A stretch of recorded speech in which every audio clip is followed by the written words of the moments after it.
अस्सलाम वालेकुम। आज हम इनकम स्टेटमेंट ऑर्डिनेंस 2001 की कोर्स का चैप्टर 3 का पार्ट 3 जो डील करता है head of income income from property, जो कि हेड्स ऑफ इनकम का सेकंड हेड है।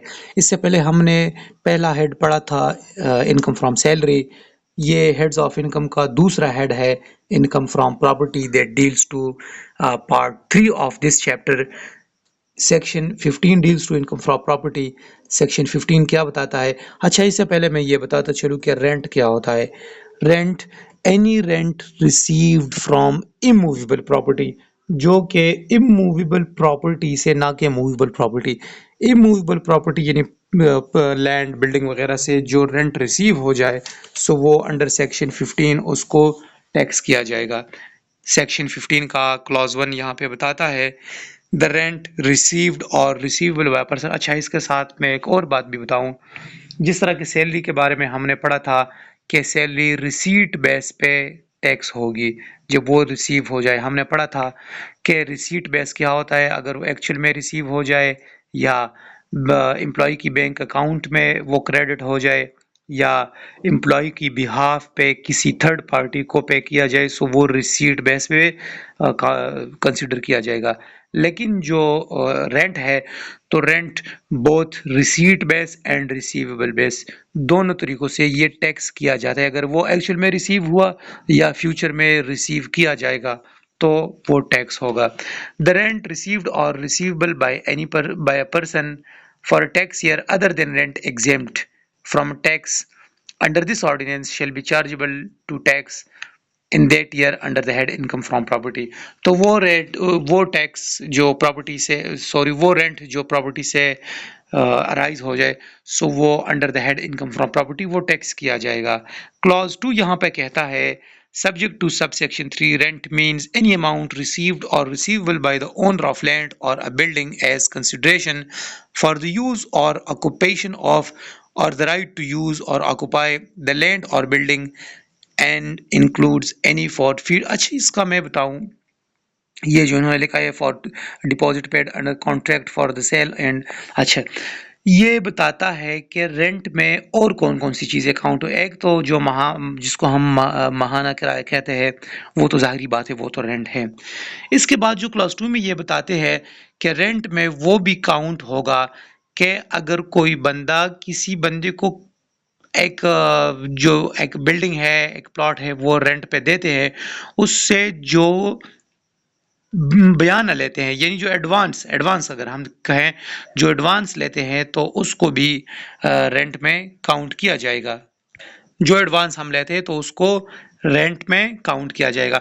अच्छा, फिर इसके साथ राइट ये कहता है द लैंड और building and includes any forfeit deposit paid. अच्छा, फॉरफीट डिपॉजिट ये होता है डियर कि अगर कोई बंदा, अली है फॉर एग्जांपल, अली की एक प्रॉपर्टी है, वो उस प्रॉपर्टी को बेचना चाहता है, तो बेचने के एवज जो बयाना, जिसको हम कहते हैं कि फलाने ने बयाना लिया है इतना, वो बयाना जब वो लेता है तो वो भी इनकम फ्रॉम प्रॉपर्टी में काउंट किया जाएगा। अक्सर बेशतर औकात इस तरह होता है कि एक बंदा बयाना ले ले और फिर वो जो परचेजर है वो अपनी ज़बान से हट जाए, तो ज़ाहिरी बात है हमारी सादा रवाज में वो बयाना फिर जो है ना, वो आ, जो सेलर है वो उसको कब्जा कर लेता है।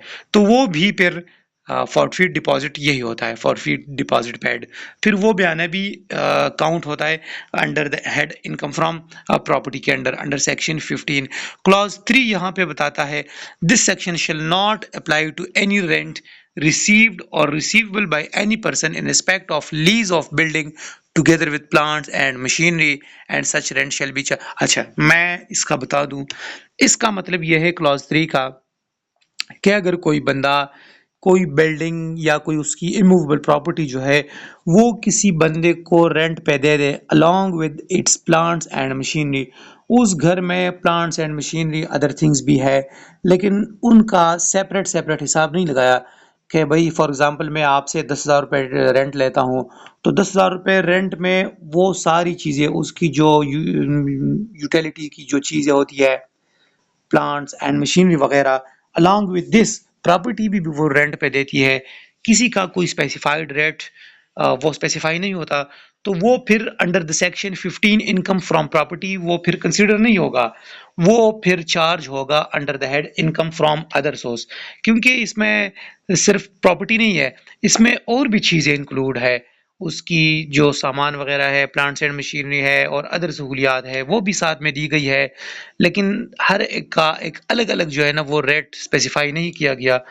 तो ये भी वो under the head income from other source, ना के under the head income from property वो काउंट होगा। सब क्लॉज 3A में फिर कहता है where any amount is included in rent received और receivable by any person for the provisions of amenities, utilities or any other service connected with the renting of the building, such amount shall be chargeable under the head income from other source। यही बात है जो हमने की। Clause 4 में फिर कहता है subject to subsection 5 where the rent received or receivable by any person is less than the fair market value for the property, the person shall be treated as having derived the fair। अच्छा यहाँ पे ये बताता है dear कि अगर कोई बंदा रेंट उसकी कोई इमूवेबल प्रॉपर्टी है और वो किसी दूसरे बंदे को रेंट पे दे दे, लेकिन जो फेयर मार्केट वैल्यू से कम पे दे दे, यानी फॉर एग्जांपल एक जगह है, अगर आप देखें तो एफबीआर की वेबसाइट पे हर जगह का एक रेट स्पेसिफाई है, तो वो अगर कि फेयर मार्केट वैल्यू से कम रेट पे दे दे रेंट पे, तो फिर जो फेयर मार्केट वैल्यू है एफबीआर उस प्रॉपर्टी की फेयर मार्केट वैल्यू की रेंट कंसीडर करेगी और फिर उसको उस बंदे की इनकम फ्रॉम प्रॉपर्टी में काउंट किया जाएगा, उसमें ऐड किया जाएगा और फिर उसको टैक्स किया जाएगा। तो ये बात कहता है।